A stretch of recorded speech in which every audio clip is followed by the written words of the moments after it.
Parliament ఎన్నికల తర్వాత బారాసా కనిపించదు, దాన్ని 100 మీటర్ల లోతున పాతి పెడతాం. 100 మీటర్లు అంటే ఎన్ని ఫీట్లు ప్రశ్న? 100 మీటర్లు అంటే 100 ఇంటూ దాదాపు 3 అంటే 300 ఫీట్లు. 300 ఫీట్లు అంటే 30 ఫ్లోర్లు అన్నట్టు. 30 ఫ్లోర్ల లోతు భూమిలో తీసాట, దాంట్లో బారాసా అన్నట పాతి పెడతాడట. పుడి బయటికి వస్తే చెట్టుకు వేలాడదీస్తాం. 26వ తేదీ తర్వాత సుడిగాలి పర్యటనలు లండన్లో కాంగ్రెస్ అభిమానుల సమావేశంలో సీఎం రేవంత్ రెడ్డి మాట్లాడిండట. అంటే 100 మీటర్ల నెత్తంటే 100 మీటర్ల లోతు గొయ్యి తీయాలంటే ప్రొక్లైనర్లు వాడు ఏది వాడినా ఎన్ని గంటలు పట్టచ్చు, ఎన్ని రోజులు పట్టచ్చు. దాదాపు ఆ తీసి వీళ్ళని దొరకబెట్టకొచ్చి ఈ పార్టీని మొత్తం బొందబెట్టాలంటే 100 మీటర్లకు పోతే నీకు 3-4 రోజులు పడుతుంది. నువ్వు ఒక చిన్న పని చేయాలి రేవంత్ రెడ్డి గారు. ఇవన్నీ ఒట్టి ముచ్చట్లు వద్దు. ఇట్లా ప్రజలను రెచ్చగొట్టి, యూత్ను రెచ్చగొట్టి, కాంగ్రెస్ అభిమానులను ఉత్సాహపరిచేందుకు, తెలంగాణ ప్రజల్ని ఉత్సాహపరిచేందుకు ఇసోంటి మాటలు మాట్లాడద్దు. ఇసోంటి మాటలు ఇని చెవులు పోయినాయి. చెవులు పోయినాయి, చెవులకి రక్తాలు కారినాయి, సీసం వేసినట్టు అయింది మా చెవులల్లా. కేసీఆర్ ఇసోంటి మాటలే మాట్లాడిండు. మీ దాంట్లో కూడా ఒక బీసీ ద్రోహి కానీ వాడు ఇసోంటి మాటలే మాట్లాడిండు. ఇసోంటి మాటలు మాట్లాడితే ఇని మా చెవులు పోయినాయి. ఇంత సమయం ఎందుకు నీకు? నువ్వు 100 మీటర్ల గొయ్యి తీసి వాళ్ళని బాధ పెట్టాలంటే నీకు బాగా ఖర్చు అవుతుంది. నీకు అసలే ఖర్చు కాకుండా ఇన్ని రోజులు సమయం పట్టకుండా ఫస్ట్ అరెస్ట్ చేసి పడేసాయి. ఒక్క ఫోన్ కొడితే కథమేనా క్లోజ్.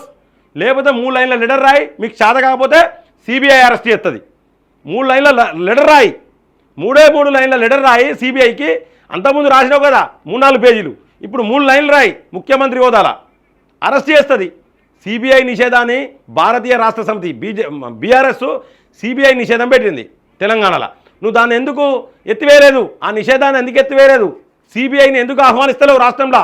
నీ నిజాయితీ, నువ్వు నిజమైన పాలకుడివైతే సిబిఐ నిషేధం తీసేసి సిబిఐని రాష్ట్రంలోకి ఎంటర్ చేస్తే 2 రోజులలో మూసిపడేస్తారు, లోపల నూకుతారు, బయటికి గుర్రాడు కేసీఆర్ అండ్ కంపెనీ మొత్తం కూడా. కానీ నువ్వు చేయవు. ఎందుకంటే సోనియా గాంధీ చెప్పాలి, రాహుల్ గాంధీ చెప్పాలి, ప్రియాంక గాంధీ చెప్పాలి, ఖర్గే గారు చెప్పాలి, వీళ్ళందరూ చెప్పాలంటే మళ్ళీ నువ్వు ఆ దేశం నుంచి ఇక్కడ రావాలి, పోవాలి. ఇది నీతో జరిగే పని కాదు.